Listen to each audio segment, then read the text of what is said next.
Hello, this is Nancy Ray, your host for the Rebel Haven podcast, a show designed to inspire, educate, and empower our community of entrepreneurs that think differently. For as in the words of the great and late Steve Jobs, the ones who are crazy enough to think they can change the world are the ones that do. Liftoff. We have a liftoff. 32 minutes past the hour. Liftoff on Apollo 11. I have a dream that one day it's one small step for man, one giant leap for mankind. Hello and welcome, my fellow rebels. This is your host, Nancy Ray Allen, and in today's podcast, we are going to be talking about art, the power of art, what art is, and I'm also going to be sharing with you some of my art that not very many people have had the opportunity of experiencing. So to intro this, I just want to share with you a brief story that happened to me recently. So I reconnected with one of my friends from high school, and we decided to take our dogs on a walk. And we were walking around the Greenbelt here in Idaho Falls. It's very cold, so we're all bundled up, and the falls are all frozen over, and it's really spectacular. And as we were walking, we were talking a lot about education reform and things we'd like to see change and shift and perception and the collective mindset. And one of the things that my friend brought up, he's a professor, or he's a teacher, he teaches ceramics. And he was talking about how little kids and teens are exposed to art and all the different forms of art, and how he has a lot of kids come into his class that believe that they're bad at art. And he said that's literally impossible to be bad at art. You either do art or you don't do it.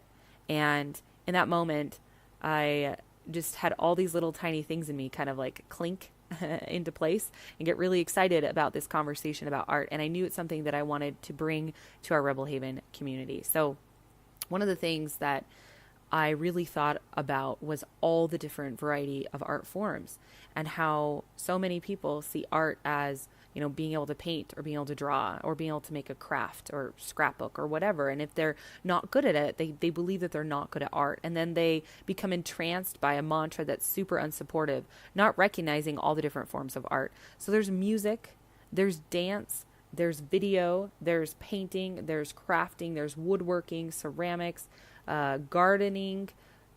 You can be a culinary artist, right? You can make amazing, epic creations in the kitchen. You can bake. You can write. You can be a writer. There are so many different ways to express and to be creative and to harness that inner genius inside of you that don't require you to be able to paint with a paintbrush on a canvas. So I want to talk about that today and really encourage you to think on some of those art forms that you like or that you used to enjoy as a kid that you no longer give yourself permission to do. At some point, there begins to be a gap when we're going through school, when we stop getting to experience as much art in the classroom, and when we start having electives in like mainstream education, and when we don't feel that we're good at art, and we can't have, we can't I can't free write draw something like a portrait of someone or do anything like that. And so we begin to think we're not artists, and we begin to stop expressing, and we begin to look other places. And that's sad. And I want to encourage us all to stop doing that. What is it that you enjoy doing that you can give yourself space and room to do? Art is simply a form of expression. It's allowing whatever inside of you to come through and to process through. It can be very cathartic and very, very beautiful to allow yourself to do something, even if you're not good at it. So one of the things that I've always loved doing is writing poetry. And I don't currently have in place a weekly or daily or consistent, even yearly process of giving myself space to do this art form. But when I do it, I come out of a session of writing poetry feeling so aligned, so ecstatic, so amazing that it's hard to even put in words. It feels so good because I've given myself space to be creative and create something that's never before been seen, and its purpose is just often the expression of it. And I see now one of the reasons why I haven't made time in my schedule and devoted and made it a priority is because it doesn't have a direct correlation to a result. Like, I meditate because I have a clear mind. I show up better to my family. It's talked about over and over again in psychology, the importance and the benefits. So I've really been able to energetically get behind doing that consistently. Same with reading, listening to audiobooks, eating healthy, working out. I've really made space and time in my schedule to nurture those parts of my being. There is a part of my being that's incredibly raw and creative, that's unregulated, that says what it wants to say, that isn't worried about, is it a positive thing I'm saying or a negative thing I'm saying? And in art, there truly are no rules. And it really can connect us to this deep-seated collective oneness of humanity that is raw and that is spontaneous and uncontrollable and beautiful. I believe that in the future, 50, 100 years from now, maybe even sooner, so many of the day-to-day jobs are going to be replaced slowly by computers and technology.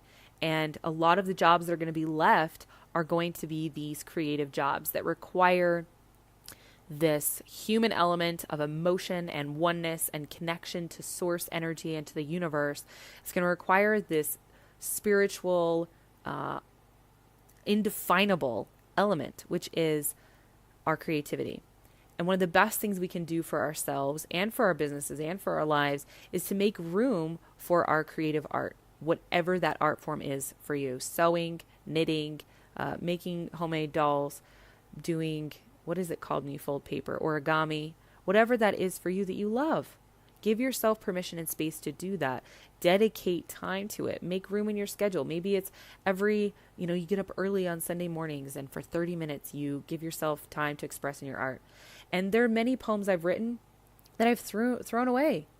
I've just kicked them out. I've shredded them. I didn't like them.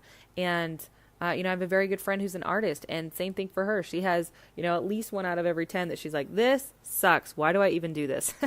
And there'll be times when I'm writing poetry and I'm like, wow, this is terrible. Why do I even write poetry?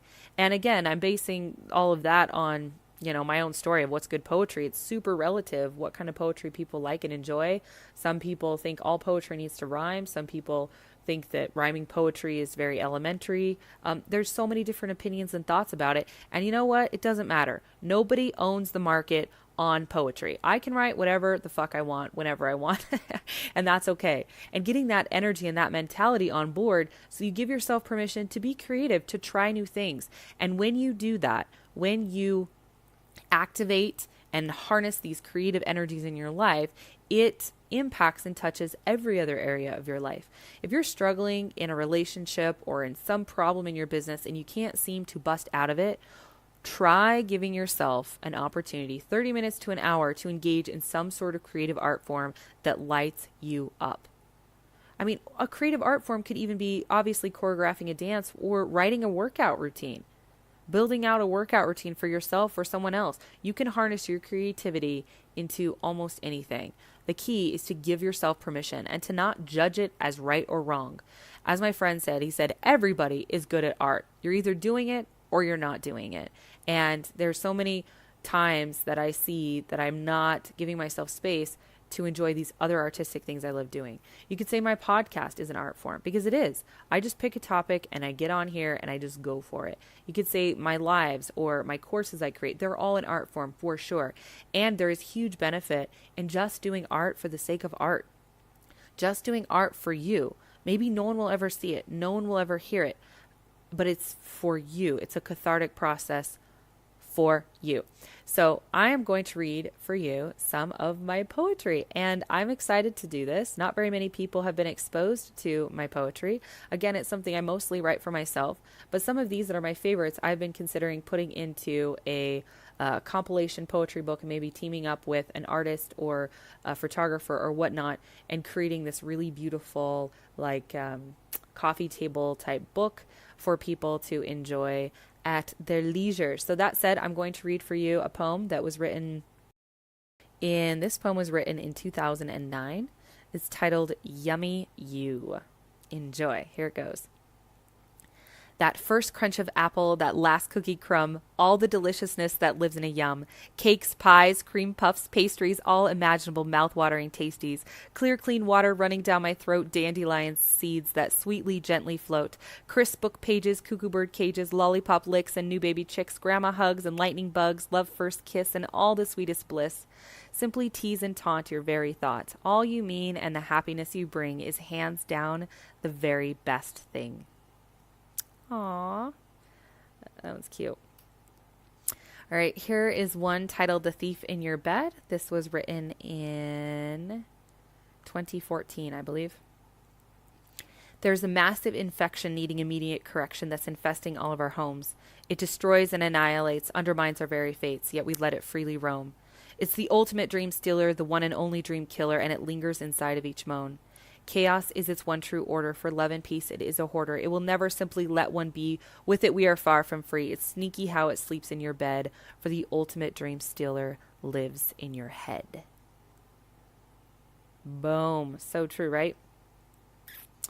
Here's a fun one. I love this one as well. This is titled, I'm not sure when this was written. I believe, let me see, 2015, 2016. I went out looking for a smile today. I went out looking for a smile today. I talked kindly with the checkout lady. I waved to an old man. I nodded at the children playing. I even bought from a lemonade stand. But no smiles I found. The lady groaned and whined about work. The man ignored my gesture. The kids ran away and laughed in my face. A glare was found in every smile's place. I went home, sad and discouraged. I went to the bathroom but paused. For there in the mirror something stopped me. And I realized what my lack of smile had caused. I didn't smile at the lady, the old man, or the kids. All my results were reflected in what my face did. Here's a poem that was written May 10th, 2009 for one of my best friends at the time. As we are. It's nice in times when words aren't enough to just sit and be with you. It's strange and familiar how well you know my heart, and I, yours too. It seems that when God made us, He used the same kind of stuff, for our souls go together as one. I as I will be, and you as you are, makes this beautiful thing that is us. Okay, let's see. I'm going to read a couple more. This is fun. I'm like showcasing stuff I've never shared with anybody. Okay. Here we go. This is from September 2016. How many words to happiness? How many words to happiness? How many roads to go? How many days to move on from? How many moods this low? How many paydays to pass? How many boxes to check? How many failed relationships? How many tries? A wreck? Is happiness found in money? The body, the sex, the fame? Or is happiness found in competition? It goes to the winner of the game. The answer to these questions is quite simple. It is begging to be found. For the best way to find real happiness is to just stop looking around.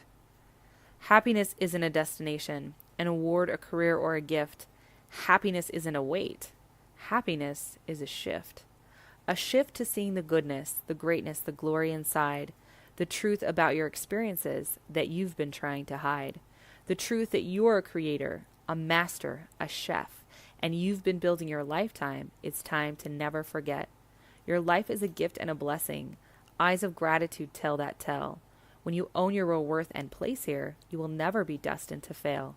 You are truly meant to be here. You are definitely not a mistake. But don't take my word for it. It's your happiness at stake. That is fun to do. That's fun to read those. I hope you enjoyed those. I would love for you to join us in a conversation in the Rebel Haven Facebook community. It's just Rebel Haven, and it's pretty easy to find. You go search groups on Facebook, you'll find us. And let me know which of those poems was your favorite.